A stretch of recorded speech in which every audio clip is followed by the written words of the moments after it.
Good afternoon, everyone. Welcome to the board meeting of Ebbsfleet Development Corporation here.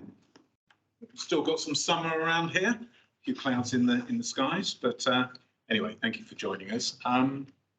James, can we just start? We'll be recording this. It will be released on our website in due course. Do we have any apologies, James? Yes, we've got apologies from Councillor Murphy.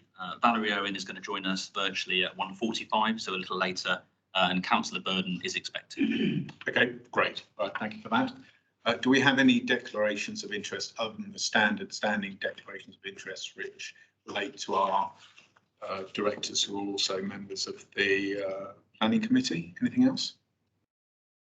No, there isn't. Okay. Then we have our part 1 minutes of the board meeting of the 26th of July.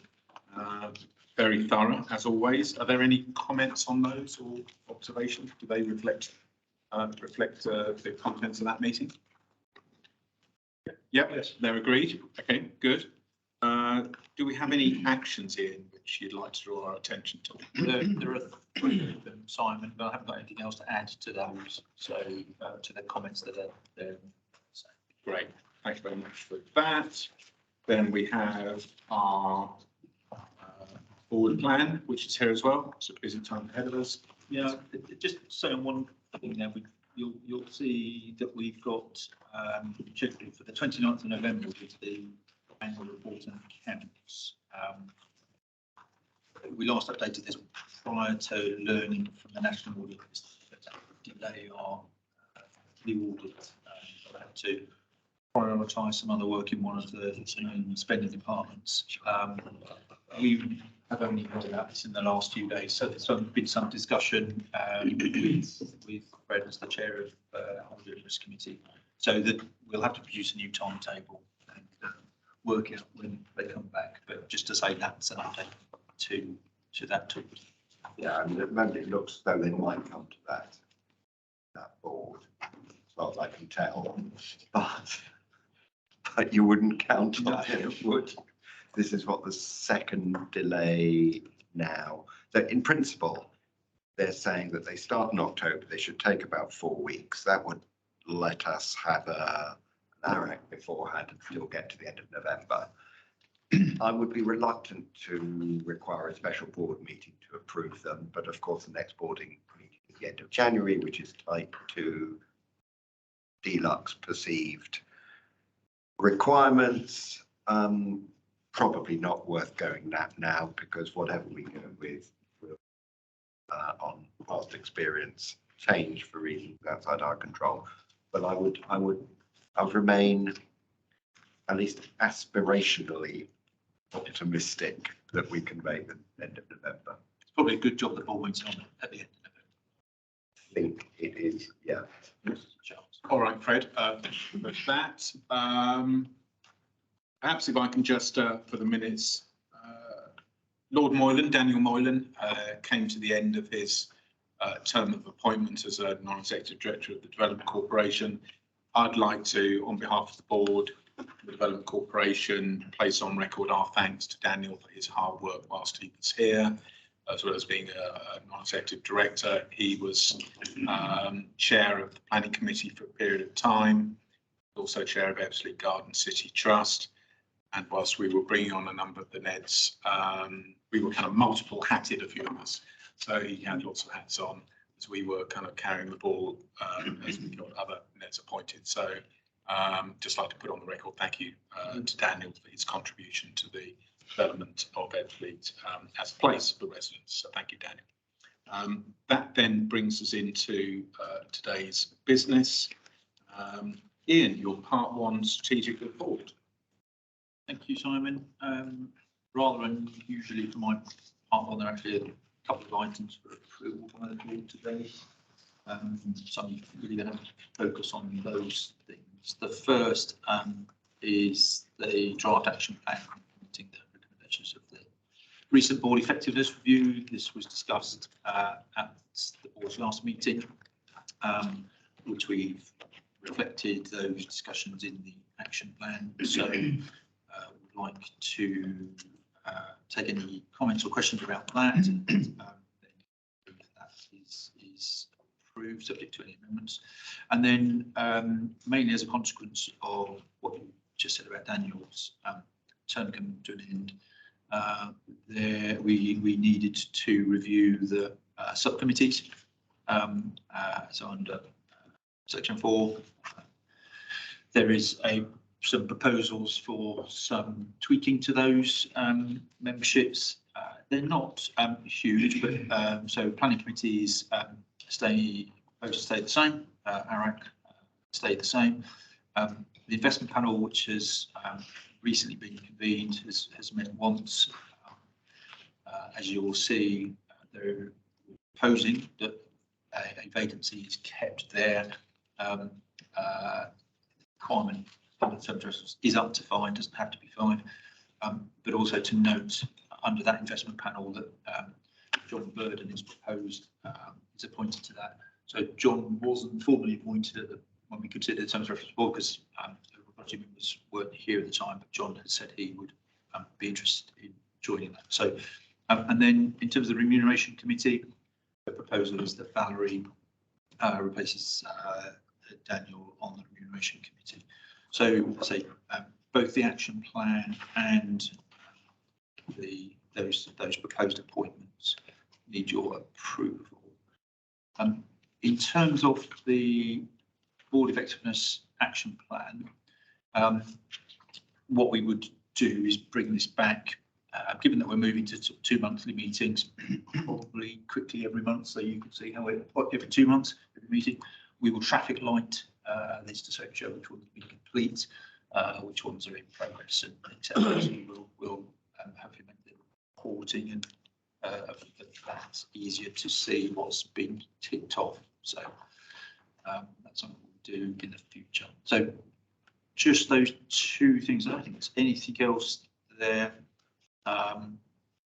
There was a question or 2 from the public around the board structure and papers, which is explained in section 3. We've covered it in the draft responses as well, but obviously the members of the public who raised the questions hadn't seen the explanation of it, or that they'd seen the agenda. So,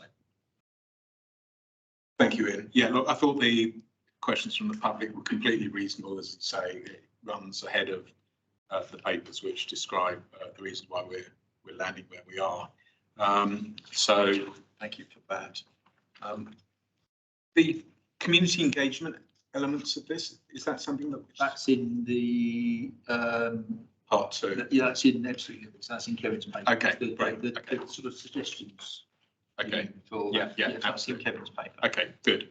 All right, so we've got an action plan here. We've got board appointments. Are there any comments? Yes. Sounds like people are overwhelmingly supportive. So quite a bit about LED training in the assessment review, and from SWAN and from MOD, and particularly from Verizon International in the US.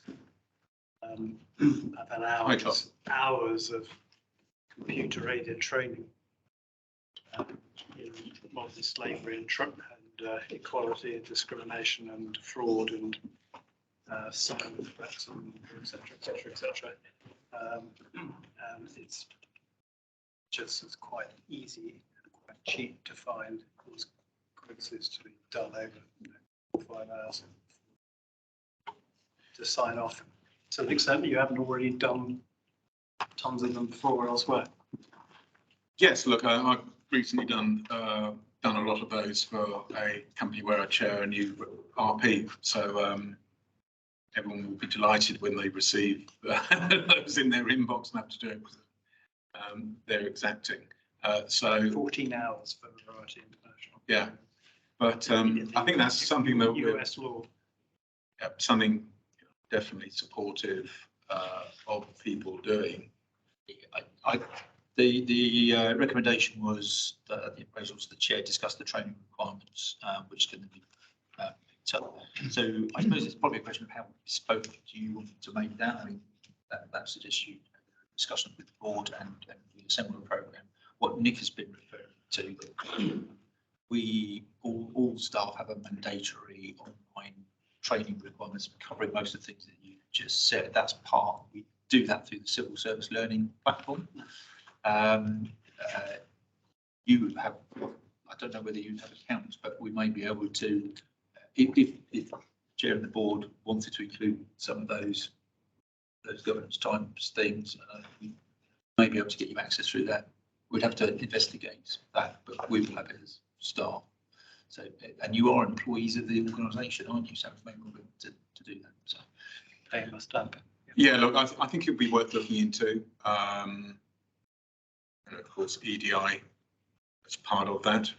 So why don't we look at that and bring to the board some suggested modules that the board would be help their professional development as non-executive directors. Okay, good point, Nick. Any other comments on this paper? Otherwise, we have just the recommendations, noting generally the paper in, but there are two lines for approvals there. Is everyone supportive of that?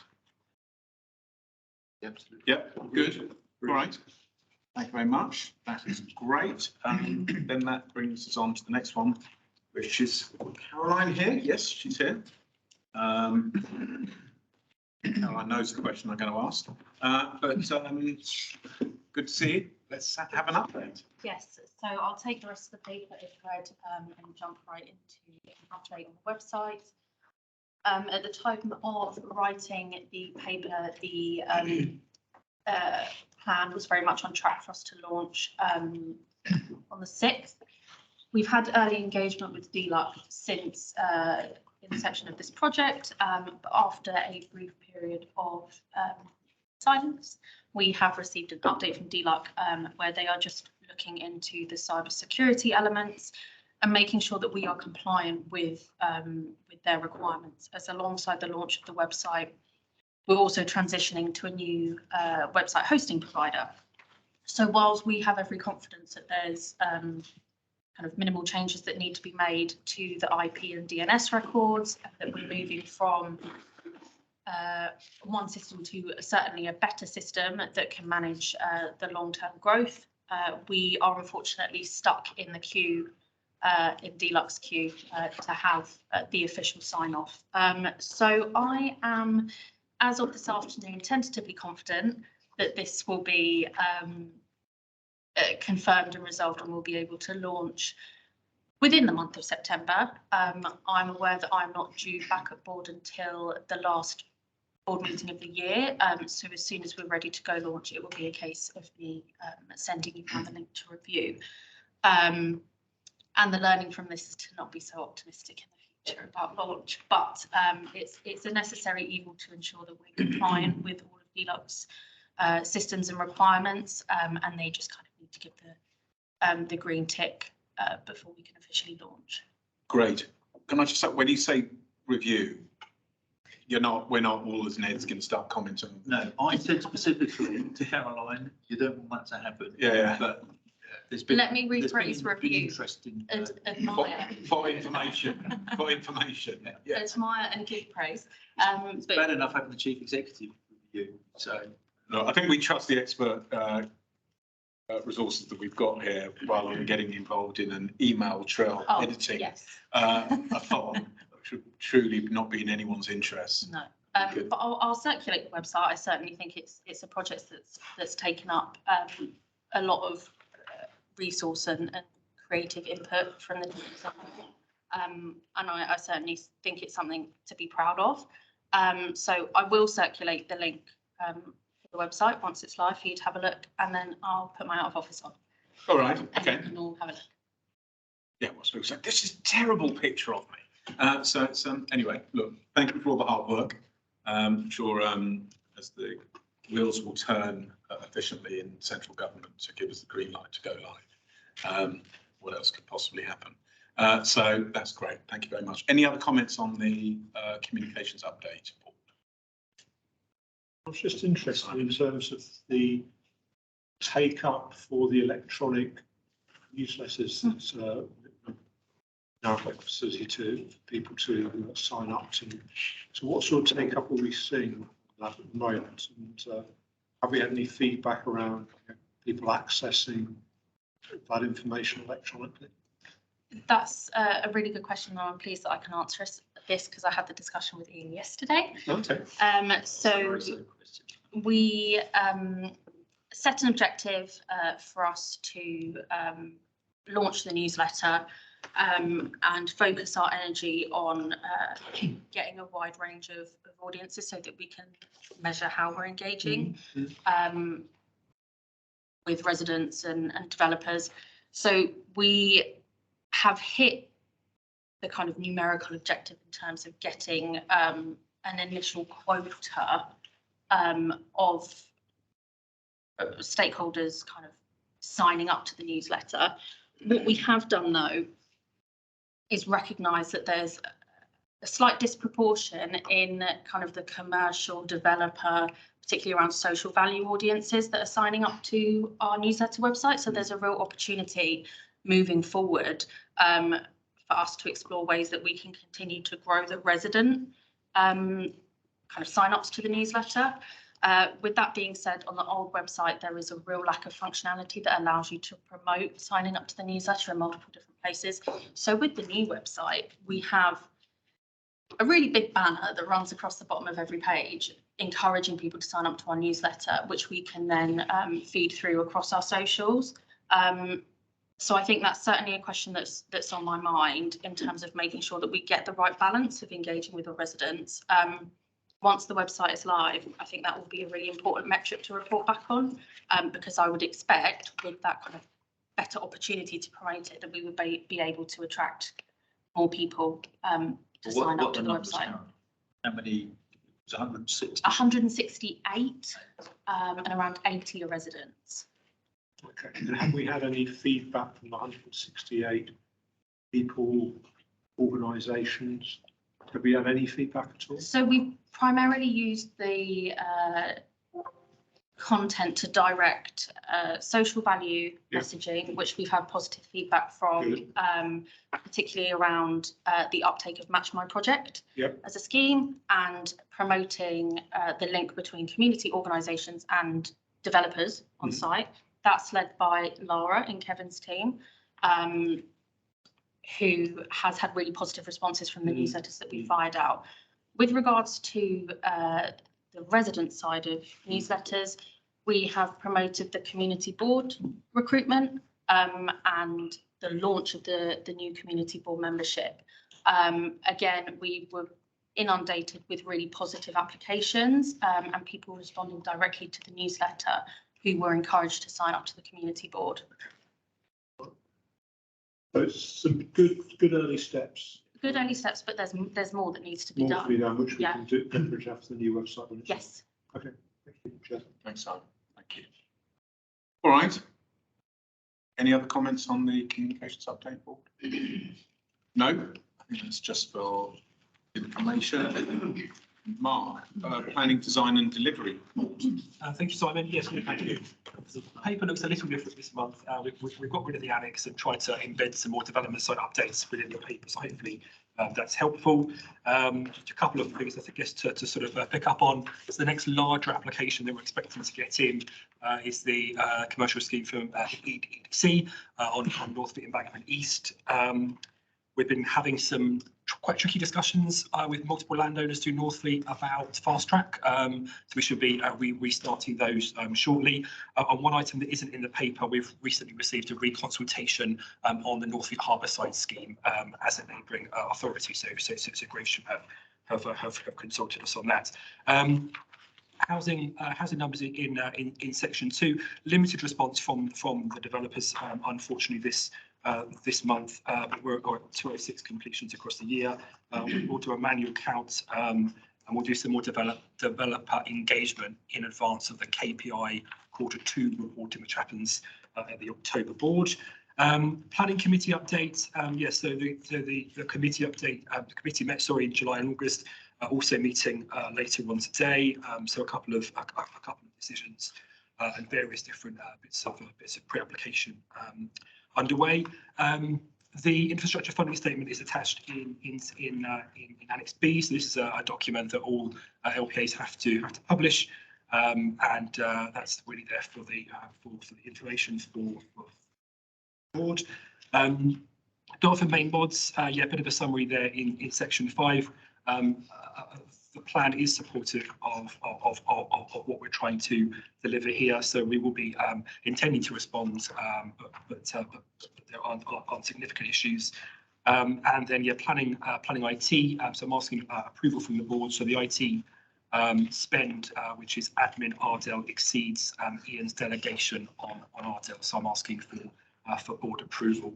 So that we can continue the use of that software, which is a pretty integral part to the way in which the whole planning service runs, really. So, And that's budgeted in the budget at the moment. yes. Yeah.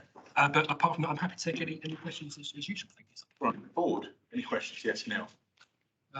Two separate questions. Just on that last point, the IT. It's obviously sensible to use the same systems as Gravesham and Dartford, Yeah. which we do.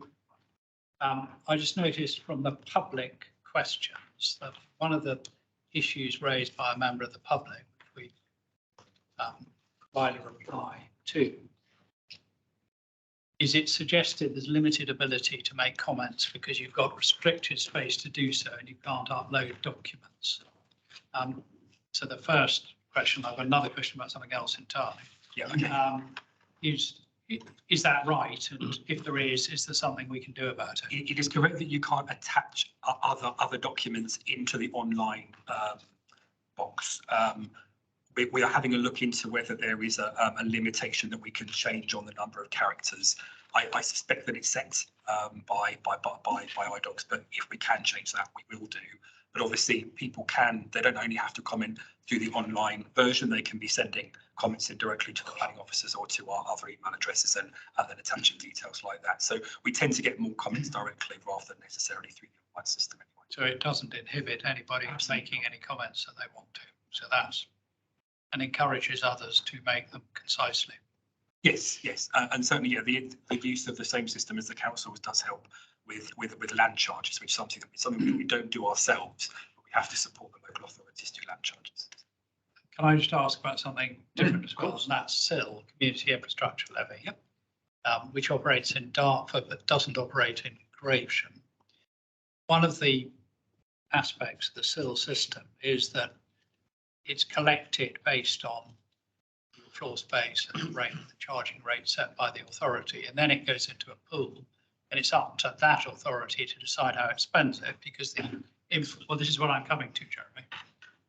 What I really wanted to know was, so CIL is collected in the Ebbsfleet area, which lies within Dartford, and I think you say that you're invited to a meeting with Dartford to discuss this, and I wanted to get an idea of how much of that money is spent on projects that benefit the homes and other facilities which are built here and which have paid for it.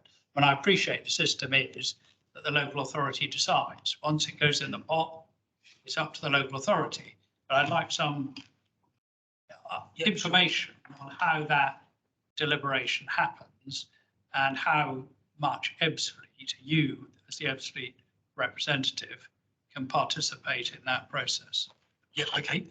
So I think you also have to look in the context of there's not much still going from the Ebbsfleet schemes into the pot. So I think there is more in the Dartford pot that's being received from elsewhere. Yes, I sit on Jeremy's leaders advisory group. Money has been going towards things like health, towards things like sort of green corridors, public realm, sort of cycle walking things. So I think that they are elements that connect in well with the other initiatives that are happening in Ebbsfleet, but it isn't. But the actual investment isn't happening within the urban development area boundaries. Probably fair to say. But some areas, I think there's been some investment, for example, in Stone and Greenhithe, which is very nearby. So I'm quite confident that I think that the ideas around infrastructure delivery here are supported through the way in which the infrastructure is being delivered. across the rest of the borough. Mark, is the low level of contribution for Ebbsfleet because of the historic planning consent that was predated? Yes, yeah. So typically the two schemes, the two Bellway scheme to Ebbsfleet Cross, so Croxton and Gary and Craners Lane both pay in, but Ebbsfleet Green and Eastern Quarry don't pay in. So our proportion of the whole is relatively small. Yep, pre-sale. And I suppose I'd be interested, although I can't ask Jeremy questions, whether he's happy about the way that it operates. And in the future, of course, if new planning permissions are granted in Ebbsfleet, in the Dartford area, there might be some significant contributions. Ebbsfleet Central would pay to that, yeah. Yes, Jeremy. Neil is not the boss of me and I can't answer questions for him, but what I can say independently is that I think this the view we took with SIL was that we produce a very, very transparent list. It isn't the old 106 used to be all over the place and bits of spending here, bits of spending there, contributions there. The SIL plan in Dartford is based upon a very, very regulated priority of delivery. And if something comes out, that obviously releases a bit of money. One thing I will just, the answer is yes, I'm quite happy, and certainly you're part of that and invited to them and you're able to see what's going on. The bit that is interesting is the 15% local levy, where in a parished area, the parish council will receive 15% or 25% if they declare themselves a neighbourhood plan area. And in an unparished area such as this, that money still holds in abeyance, it's still there, available. But the mechanism for spending it isn't quite so clear. And so we've just embarked upon a transparency programme really to make it clear that local organisations, local people, local groups and local councillors have access to that 15%. We've launched a couple of pilots to show how that works very successfully in the town centre, which is an unparished area, similar to Ebbsfleet. And so I think what you will be seeing is more delivery of that kind of funding, which might be 50,000, 25,000, 100,000, rather than the millions that go into health, infrastructure and transport. Can I ask there, in the unparished area of the red line of Ebbsfleet Development Corporation, which is covered by Ebbsfleet Garden City Trust, yes, would it be possible yes, for them to receive? I believe they are. I believe they are an organisation of standing that could do it. Absolutely. I mean, if a group of residents can get together and do it, I'm certain that the trust could. But just to limit your enthusiasm, the amounts are relatively small. I mean, they're things like lighting and improvements, safety improvements, schemes, plans, infrastructure, small infrastructure. But isn't there quite a lot of SIL which should be thrown off by Ebbsfleet Central? Yes. Yeah. Thank you very much. But that, following up Simon's point, that could be a source of funding subject to Dartford's discretion for the trust for infrastructure projects which the trust wishes to promote. I mean, it is a way that funds could go to the trust or to projects that the trust. Yeah, it certainly could. I'll give you an example. At Cabinet this Thursday in Dartford, we are entertaining an application from Stone Parish Council for £4.5 million worth of improvements to a community centre, community hub. It's public because it's in the papers now. Not decided yet. So the answer, of course, is that if good decisions were taken and that was a yielding development, it would be very interesting, wouldn't it, to put that into the pot. So the answer is it's worth exploring 100%. So thank you very much, Jeremy. Ian, how do we make sure that this is on the radar of Ebbsfleet Garden City Trust? I'll make sure I communicate this possibility to them, and they'll need to have a dialogue directly with the authority about it. So I don't think what I've said requires a declaration of interest because it's a sort of just information item which is public. But I've got a nod from someone I trust, so I won't be declaring interest. But if need be, I declare an interest. Well, I don't know however you want to do it. You could declare an interest, but it's not pecuniary. I will declare an interest in that we will be responsible for deciding some of that work. But I think it's a very transparent open practice. Absolutely. If in doubt, declare an interest. So, yes, Fred. A little bit of work on the quantum and timing that we might expect from SIL. Very broad brush. I just want scale. I don't want detail. Across the Garden City. Well, clearly across the yeah. I mean, the contributions back are not proportionate to what? goes in onto the- I'm looking forward. Yeah. Particularly to Ebbsfleet Central, just to get a sense, because that's not, I think, going to be tens of thousands. I think We just need to be a little bit careful, Fred, entering into conversations about the planning application. It's not about that. It It's will about, be a part of. it's still as a mechanical calculation based on, our expectation of what the development is likely to be, and you run some numbers and you get a number. at the end. To reassure you, we've been through doing this exercise for some detail because it's been raised Excellent. elsewhere in project boards and so on. It raised it quite a little while ago now about the amount of sill that would be generated from Ebbsfleet Central and what the expectation, how that might be able to come back in to support some. Okay, so what's that? I can't remember the number. Okay, well, if we can come back at some point. Right. By the end of the meeting, I'll have that. I don't want to, I know roughly what it is, but I'll have it by the I end of the wasn't meeting. expecting it now. Just trying to find it. I've got it. Yes. Say, before we get a number on that specific application, when we determine that application, we will be required to take into account that amount of sill as a local finance consideration. So I think it might be better if we had a more general indication now, because it will be specific to that application and we'll be required to consider it. So when you say more general. Well, of the sill that I don't think we need to be told the precise amount of sill we're going to get from that particular application, Okay. because that is a planning consideration specifically, is added to the act so that it was. So I think We don't, obviously, Yeah. we don't get the sill, but how much is going to generate? Great. Yeah. You've got a number, haven't you? I've got an approximate number. It is, but if I could. But does it relate to the application? Yeah, but it relates to the application. So that's the only number I've got. It's only one related to Central. We can throw it out there. How much? But you're talking in the order of 15 to 20 million pounds. Yeah, that's what you thought. Okay, right. On one further thought, one of the early jobs for the trust may be, one of the bits of advice we might give them, is to start work on consideration of setting themselves up as a neighbourhood planning area, because then you see a substantial increase in the amount of sill that returns directly to you. So it goes from 15 to 25%. But that process is a very long process. Stone has completed it. I think it took them 6 years, 5 or 6 years, three or four different consultations with the public, lots of revisions, lots of work. So it might well be just tipping them off that, amongst their early things to think about might be whether they could form themselves into a neighbourhood planning area. Can I just come on, then I'm going to bring you in. I remember from my happy days as a parish councillor to understand what it was like being a parish councillor, that I think still 25% went to the parish council. No, 15% goes to the parish council 25%, as you rightly point out. if they're a neighbourhood planning area. Okay, they're a neighbourhood planning, They've got to be area, neighbourhood but 15 otherwise. But the neighbourhood, but in areas where you're unparished, a group can put together a neighbourhood plan. but do we really want, if we have the Garden City Trust identifying as a neighbourhood plan area going through the process, they would be on the way to preparing a neighbourhood plan. I don't think. Is that, Well, it's the. it could be, It it could could be, be but, very yeah, desirable, that's but I their think decision. it's something would need I'm just putting it quite out a lot of thought. It's worth discussion, because I've just gone through the whole neighbourhood planning process. We had a neighbourhood plan in I've got all I need. Ship Lake. It did for me ultimately, no more parish council after that, the long, intense. Yeah.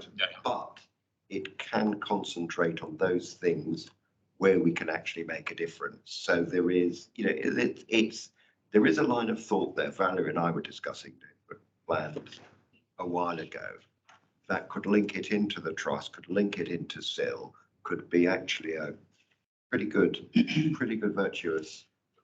Indeed, but basically what we're saying, that if you're a neighbourhood planning area, 25%, if you're not, the potential for 15% of the SIL. Yeah. It's not as simple as that if you're not parish, but roughly speaking, you can get money if you're not parish through another mechanism. Okay. But the neighbourhood plan area, it gets a definite amount of money. Okay, right. So yeah, we should be highlighting it to them. John.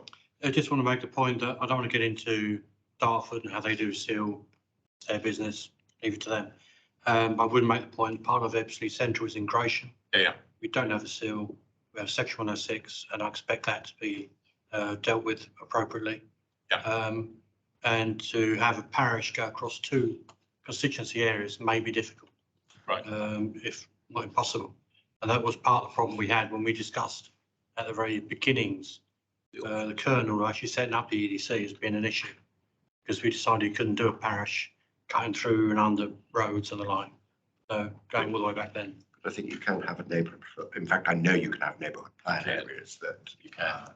cross boundaries. You can have a neighbourhood plan area. In the case of one area where it doesn't have sill, that would be an impotent part of the neighbourhood plan area. It's still a neighbourhood plan. So yeah, it wouldn't generate any cash, but it could certainly still operate as a neighbourhood plan, absolutely. All right, I agree.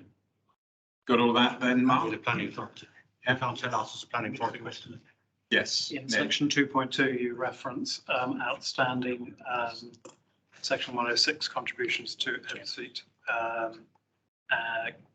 Development Corporation for affordable housing contribution and off-site transport and any recovery issues. So the affordable housing, we have chased the developer and we've been given some comfort that's coming. I think that the offsite transport is covered in its part 2 paper, so that's discussed.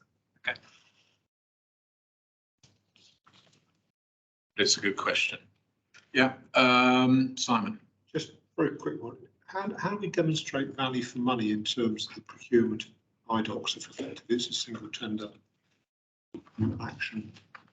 Yeah, so I'll be asking in design for single tender action. Yeah, so I think that the value for money for me relates to the connections with the councils, the connections that we've been doing in relation to the way in which the integrates with the DLUC IT system. At the moment, it doesn't. We actually have separate machines. We're doing an awful lot of work to try to get integration there. We've done some. We have reviewed some frameworks.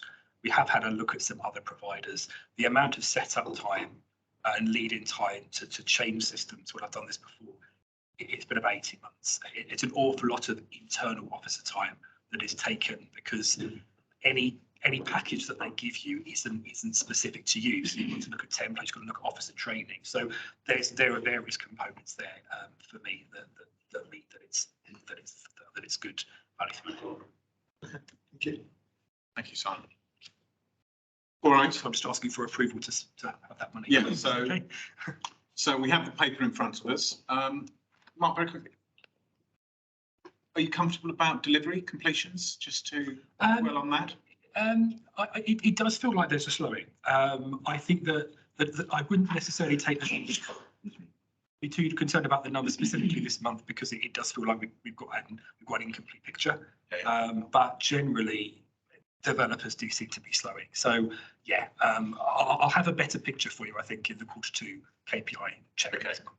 All right. I mean, on that point, Go on. you'll remember that when we discussed the timing for this year, we anticipated some slowing because signals were there. It's always a bit of a as to whether we anticipated the amount of slowdown about right or not. But I think we'll know more about half year, won't we? Yeah, and I don't think it's necessarily consistent. I think there's some, Harbour Village possibly isn't getting as much interest as they maybe thought in terms of their initial release. But Chemo definitely seem to be chuntering away with their large apartment blocks down to the riverfront. So numbers may be achieved, but possibly from a different source. Okay. All right. Thank you.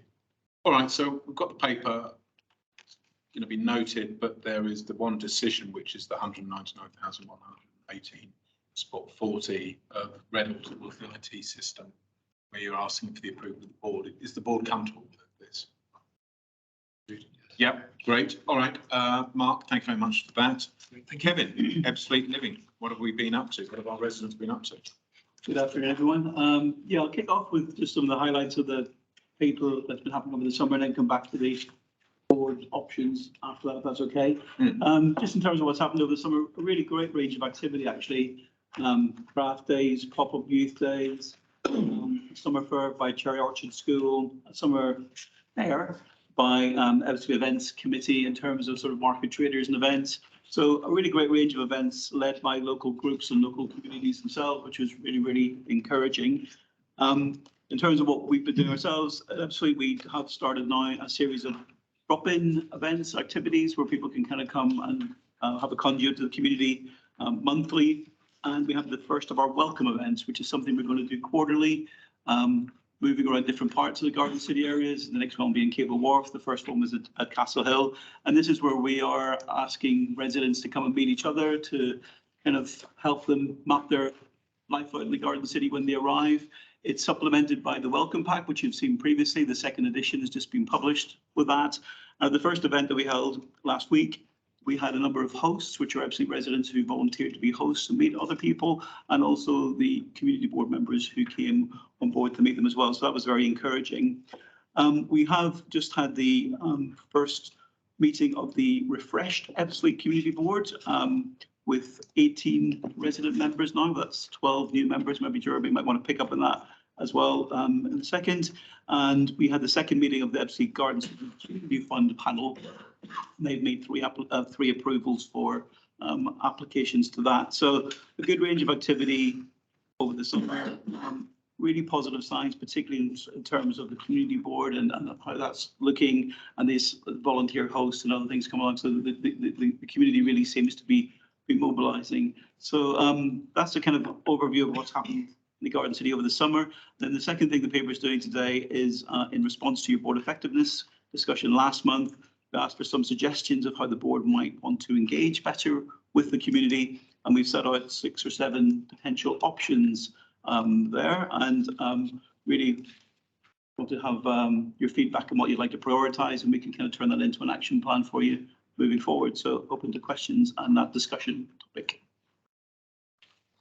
Jeremy, I don't know if you wanted to say something on the community board. Yeah, Chairman, I'm so proud of the way that was happened. I mean, it hasn't been a small kind of steady growth. It's been spurts and things, and then the last recruitment seeing that huge number. Now we can expect some dropout, of course we can. From that. I mean, not everyone's going to be attending every meeting, but I think honestly it looks to me as if we've reached the point of momentum now where there's enough people there to sustain, and if they will recognise themselves if they need replenishment, and they've got the methods to do that.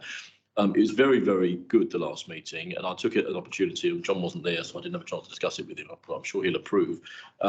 We took it on ourselves there to effectively hand the chair over at that meeting, just pro temp for that meeting, but to say that perhaps at the next meeting they might like to consider the chairing arrangements more formally, because I strongly believe it has to be chaired by people who live here, and they have to steer it their way. They don't want someone being parachuted in, whether it's you or me, to tell them that this is the way the community board should act.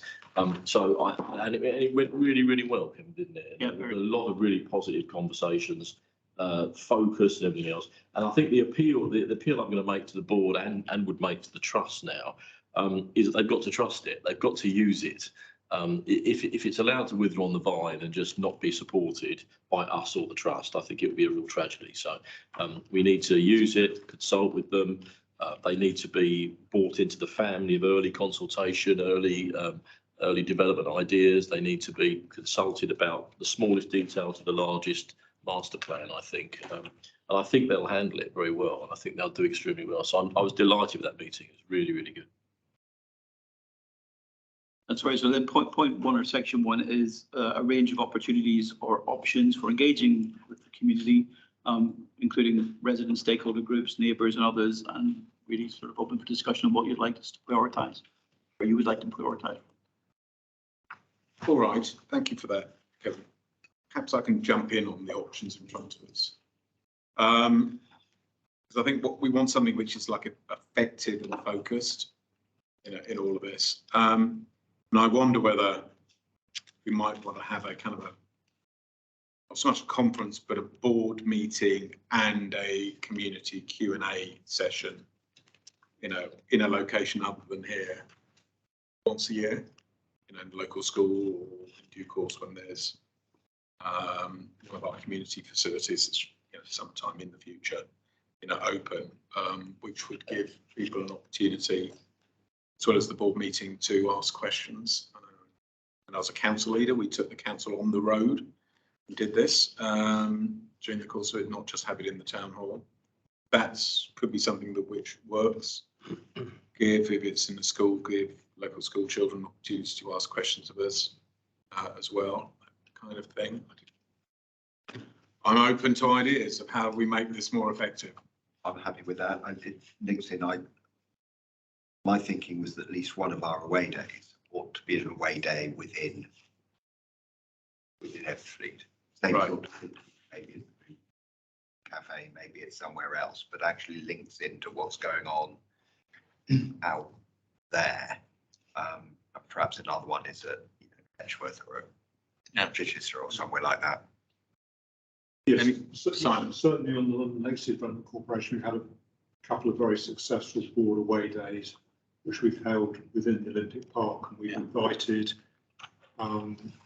members of community groups and organisations working within the area of the park to come and meet us as part of that, both socially over lunch, but also in a more structured environment as part of that away day. And that has certainly been really beneficial in terms of providing links into organisations with key individuals who are beneficiaries of the work, but also can help to shape the future trajectory of what happens within that particular development corporation area. So I think there's some good learning there, which I think will support you as well. From Okay, so it looks like there's something is emerging there, which perhaps we could ask you to think about.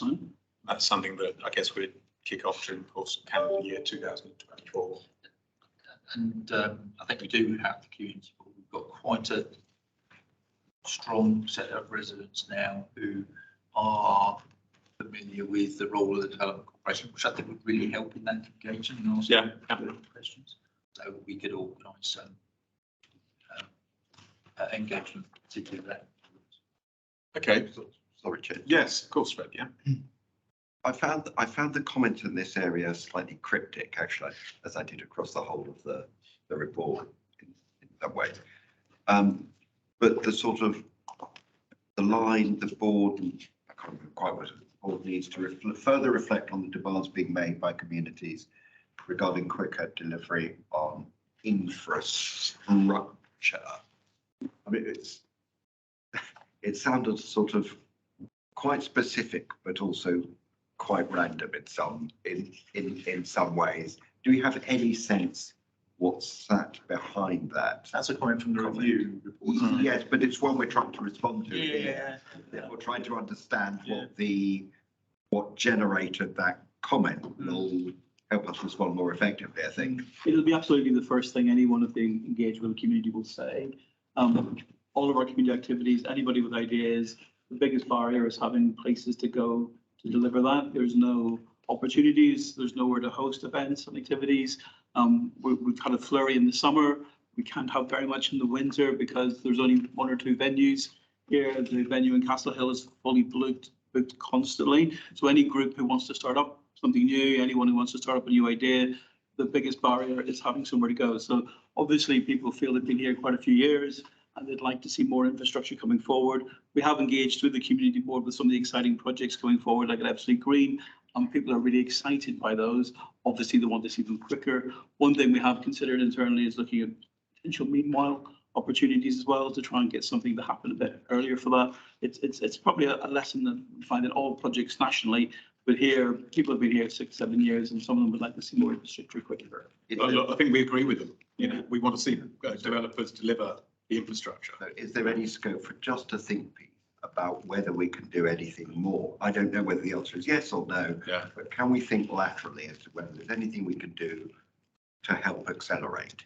Maybe no, but let's at least reflect further on it.